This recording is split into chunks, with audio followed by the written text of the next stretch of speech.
Глава секретариата Меджлиса Деливер Акиев заявил, что кто-то с его номера рассылает приглашение на заседание Меджлиса. Сам Акиев утверждает, что он не отправлял никаких СМС. Приглашения приходят разным людям на разные даты, время и место встречи.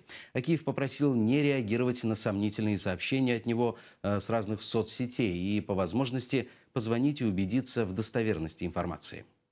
Последние дни получаю информацию о том, что с моего номера людям приходят СМС-сообщения с приглашением на заседание Меджлиса, причем на разные даты. Случайность отправки мною сообщений исключается, так как в моих отправленных на телефоне и в Вайбере и близко нет этих сообщений, в связи с чем я официально сообщаю, что никакие сообщения ни с телефона, ни с Вайбера, ни с аккаунта в соцсетях с приглашением посетить какие-либо мероприятия я не отправлял и отправлять не собираюсь.